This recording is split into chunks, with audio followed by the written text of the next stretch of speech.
আসসালামু আলাইকুম এভরিওয়ান, আশা করি সবাই ভীষণ ভালো আছেন। তো ওয়েলকাম টু তাইনতার পিঙ্কি ব্লগে। তো আজকে দেখাবো নতুন একটা রান্নার রেসিপি। তো তার জন্য কিন্তু এখানে কড়াই গরম করছি। তো এরপরে কিন্তু আমি এখানে দিয়েছিলাম তেল আর হলো তেজপাতা। তো দেখে বুঝতে পারছেন যে আজকে হয়তো কি রান্না করা হবে। 16 ডিসেম্বর পোলাও, মাংস, বেগুন ভাজি, মাছ ভাজি। তো এখানে কিন্তু রসুন বাটা দেওয়া হলো।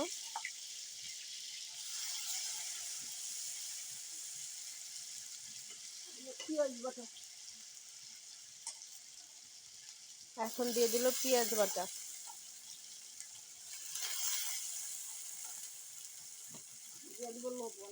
এখন দিয়ে দিবে লবণ।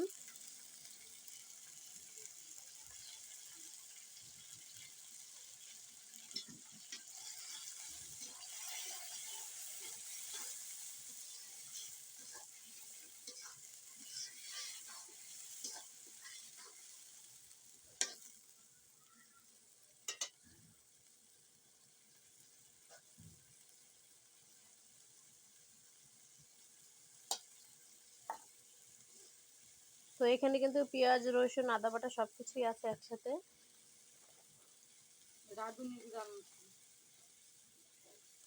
তো এইখানে দিয়ে দিবে এখন রাঁধুনি গুঁড়া মশলা।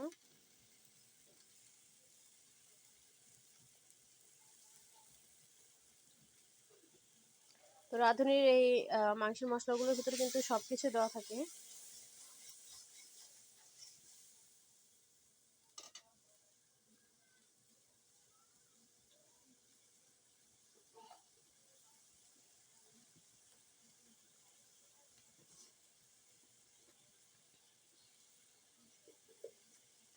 তো এখন এর ভিতর দিয়ে দিব হলুদের গুঁড়া,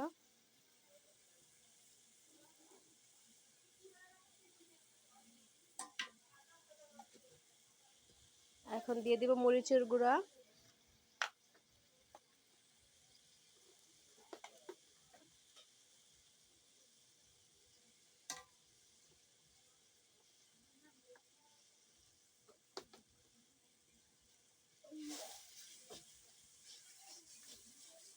দিয়ে এখন একটু সামান্য পরিমাণ পানি দিয়ে দিব।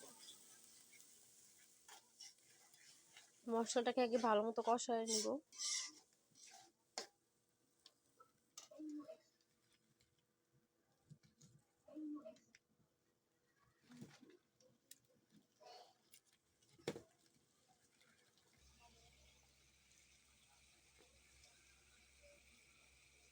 তো এখানে কিন্তু এক্সট্রা মশলা অ্যাড করলাম আমরা, চাইলে এটা দিতে পারেন, আবার না দিলেও সমস্যা নেই।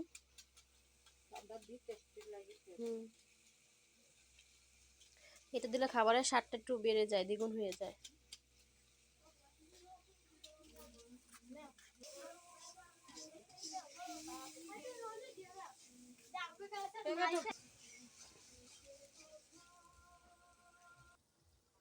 তো এখানে কিন্তু ধুয়ে রাখা মাংসগুলো এখন এই কষানো মশলার ভিতরে কিন্তু আমরা দিয়ে দিব।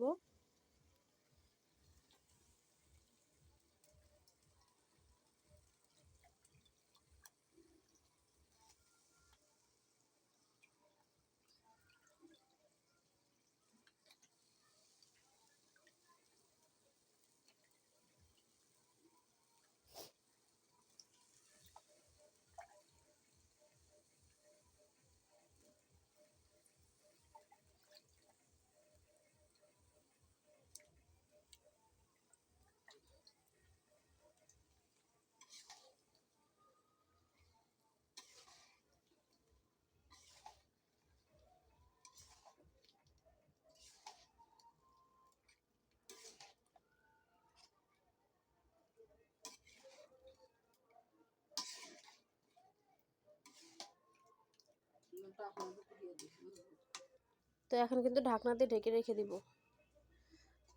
10 থেকে 15 মিনিটের জন্য। তারপরে কিন্তু আবার ঢাকনা উল্টায় ভালো মতো নেড়েচেড়ে পানি দিয়ে দিব, তখন মানে ঝোল। তো আমরা কিন্তু এখন তরকারিটা ভালো মতো নেড়েচেড়ে দিব।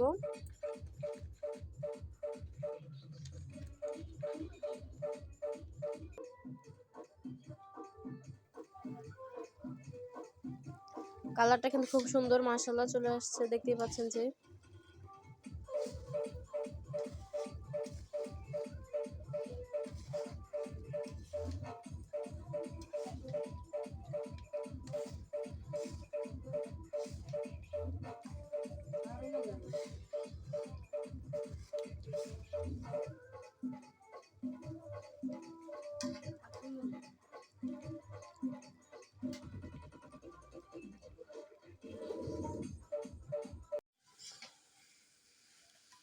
এখন কিন্তু আমরা এর ভিতরে দিয়ে দিব পানি।